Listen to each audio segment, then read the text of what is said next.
My goal one day is to be a public speaker. I gave my first speech last week, and I wanted to share some feedback I got from someone on the outside of Toastmasters that I thought that was funny. He texted me and said, "This is what I noticed. Chewing gum when talking in front of the audience." I wasn't chewing gum, but I'm sorry if I sounded like I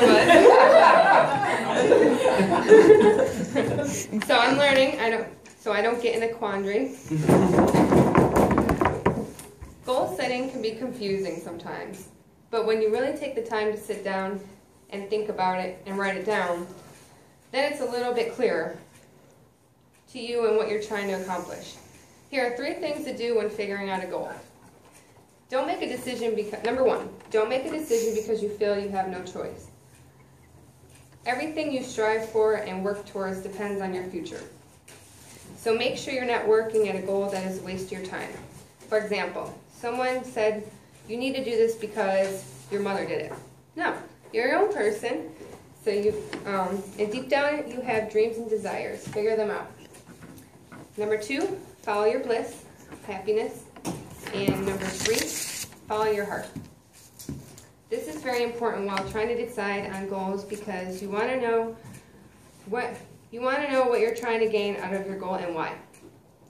Have your goals written down somewhere you can see them every day, and you never lose track of what you're working towards.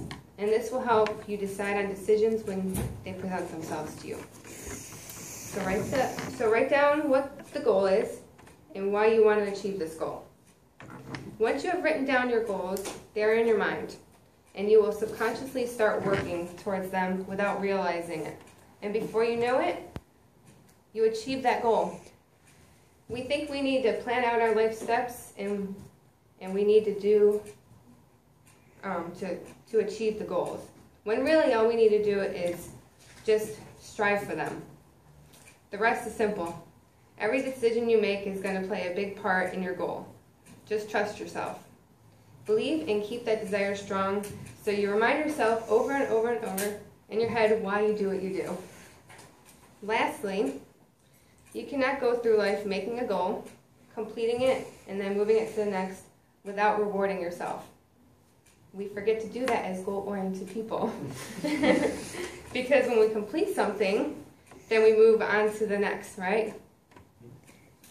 Our determination is so strong that every minute counts, and time cannot be wasted on silly actions. Please don't be mean to yourself. You deserve to take a moment to be proud, because you took the time to set a goal and strive for it.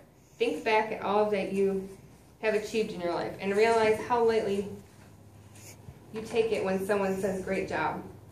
You say, I wanted to do more, when you should be jumping up and down because you know you can achieve anything you put your mind to. So I want everyone to do me a favor, okay? When someone says, "Jack, good job. You're so funny while presenting your speech," I want you to laugh and say, "Thank you. It was tough work, but I got through it and you can do it too." And then smile. See, if you say, it was nothing, or I could have done better, then you're affirming in your head that you weren't good enough.